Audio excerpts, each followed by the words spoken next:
Hey, what's up guys? It's Devon Kennard here, and today we're going to continue the series on some of the best strategies to build generational wealth.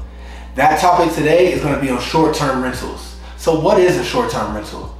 I personally classify it as anything that's under a year lease. And if it's under a year lease, that could be for a house, a condo, an apartment, a townhouse, any kind of option.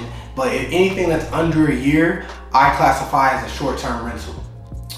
Now, why do I like short-term rentals? I think short-term rentals provide you an opportunity to generate more revenue than usual, because the shorter the lease, the more you can usually charge for it. Think about if you're going out of town. You say you and your family want to go to Colorado for the winter to go snowboarding.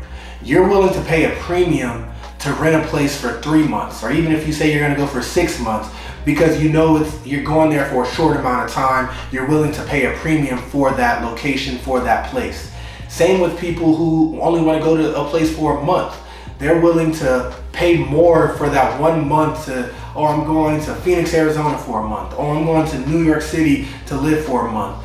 To get that 1 month and stay there for a month, people are usually willing to pay a little bit more than usual. So with that, you have more earning potential.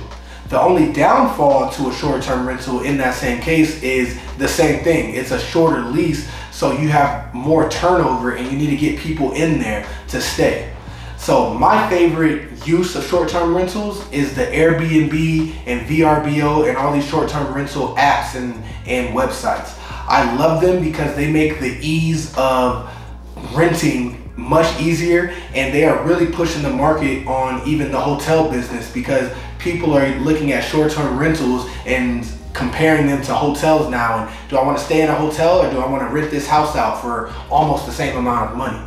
So I think short-term rentals are a great way to generate great income, and it provides an opportunity for you to have a great return and still own real estate and get into real estate, especially because the market is so hot right now in so many cities. So for instance, how I've gotten into real estate and why I got into it when it comes to short-term rentals is this. About a year ago in 2021, my wife and I wanted to buy a property in Phoenix, Arizona somewhere, and we're trying to figure out where we can buy it and looking at comps of what we can get for rents on a long-term lease.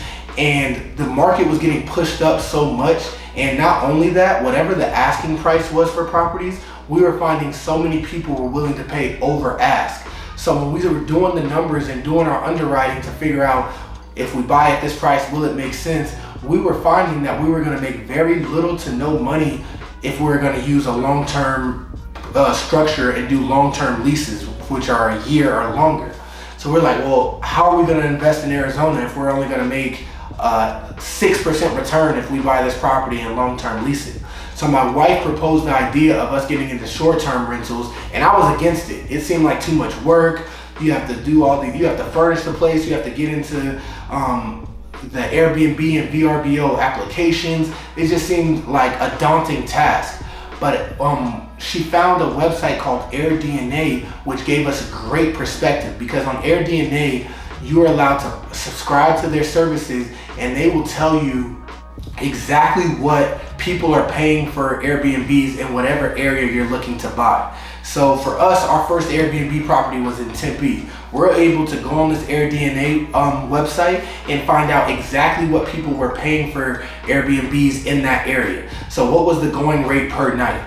We found out that the going rate in the area our Airbnb was in was about $250 a night. And we found that the occupation rate over a year was a little under 70%. So it was at about 66. So that gave me a gauge of what I can base my numbers off of. So I looked at my numbers and said, okay, what if we are only charging $220 a night?